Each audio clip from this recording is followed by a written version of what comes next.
The Levites. This is chapter 3 of Numbers. This is the account of the family of Aaron and Moses at the time the Lord talked with Moses on Mount Sinai. The names of the sons of Aaron were Nadab, the firstborn, and Abihu, Eleazar, and Ithamar. These were the names of Aaron's sons, the anointed priests, who were ordained to serve as priests. Nadab and Abihu, however, fell dead before the Lord when they made an offering with unauthorized fire before him in the desert of Sinai. They had no sons, so Eleazar and Ithamar served as priests during the lifetime of their father Aaron. The Lord said to Moses, "Bring the tribe of Levi and present them to Aaron, the priest to assist them. They are to perform duties for him, for the whole community at the tent of meeting, by doing the work of the tabernacle. They are to take care of all the furnishings of the tent of meeting, fulfilling the obligation of the Israelites by doing the work of the tabernacle.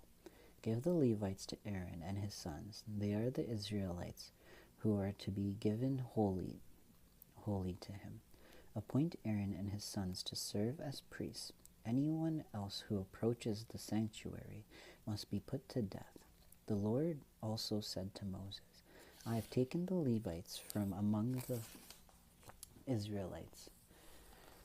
In place of the first male offering of every Israelite woman, the Levites are mine, for all the firstborn are mine. When struck down all the firstborn in Egypt, I set apart for myself every firstborn in Israel. Whether man or animal, they are mine. I am the Lord." The Lord said to Moses in the desert of Sinai, "Count the Levites by their families and clans. Count every male a month old or more." So Moses counted them, and he was commanded by the word of the Lord. These were the names of the sons of Levi: Gershon, Kohath, and Merari. These were the names of the Gershonites clan: Libni and Shimei. The Kohathite clans: Amram, Ishar, Hebron, and Uzziel. The Merarite clans: Mahli and Mushi. These were the Levite clans according to their families. To Gershon belonged the clans of the Libnites and Shimeites. These were the Gershonites' clan. The number of all the males a month old or more were counted as 7,500. The Gershonite clans were to camp on the west behind the tabernacle.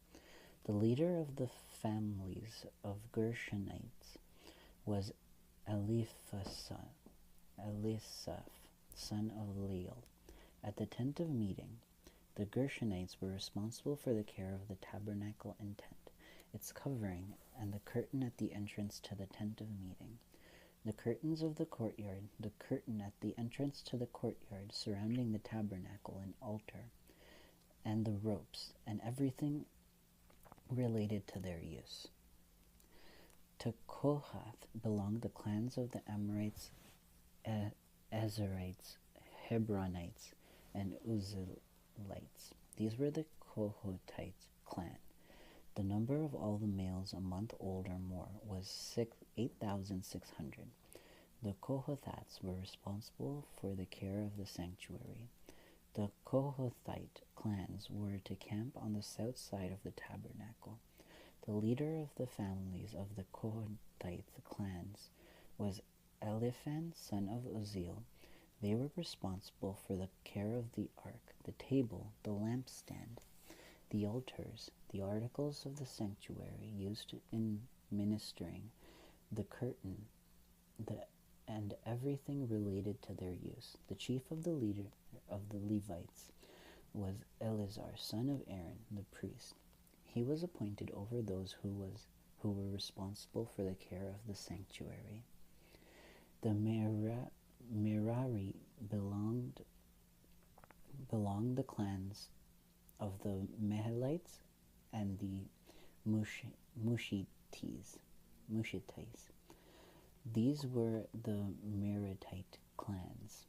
The number of all the males, a month old or more, who were counted was 6,200. The leader of the families of the Meritite clans was Zeriel, son of Abihail. They were to camp on the north side of the tabernacle. The Merarites were appointed to take care of the frames of the tabernacle, its crossbars, posts, bases, all its equipment, and everything related to their use, as well as the posts of the surrounding courtyard with their bases, tent pegs, and ropes. Moses and Aaron and his sons were to camp to the east of the tabernacle, towards the sunrise, in front of the tent of meeting. They were responsible for the care of the sanctuary on behalf of the Israelites. Anyone who approached the sanctuary was to be put to death.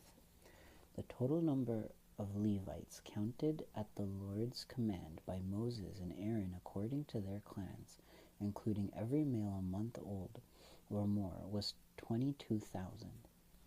The Lord said to Moses, "Count all the firstborn Israelite males who were a month old or more, and make a list of their names. Take the Levites for me in place for all the firstborn of the Israelites, and the livestock of the Levites in place for all the firstborn of the livestock of the Israelites. I am the Lord." So Moses counted all the firstborn of the Israelites as the Lord commanded him. The total number of the firstborns males a month old or more, listed by name, was 22,273. The Lord also said to Moses, "Take the Levites in place of all the firstborn of Israel, and the livestock of the Levites in place of their livestock. The Levites are to be mine. I am the Lord, to redeem the 273 firstborn Israelites who exceed the number of the Levites. Collect 5 shekels for each one, according to the sanctuary shekel, which weighs 20 gerahs. Give the money for the redemption of the additional Israelites to Aaron and his sons." So Moses collected the redemption money from those who exceeded the number redeemed by the Levites. From the firstborn of the Israelites he collected silver weighing 1,365 shekels, according to the sanctuary shekel. Moses gave the redemption money to Aaron and his sons, as he commanded, by the word of the Lord. Okay, so that was chapter 3. And now we have the Levites and kind of their breakdown and what they're supposed to do. They're in charge of, I guess, all the holy stuff. It's kind of weird because back then they had to move their tents around in their community from location to location. Nowadays we have churches and everything's fixed in place, and like churches and mosques and stuff like that. So, and like synagogues and things. I wish I could go out and see some. They're really beautiful. There's a lot of work that goes into making them. Okay, so that's Numbers 3. Next is the Kohathites.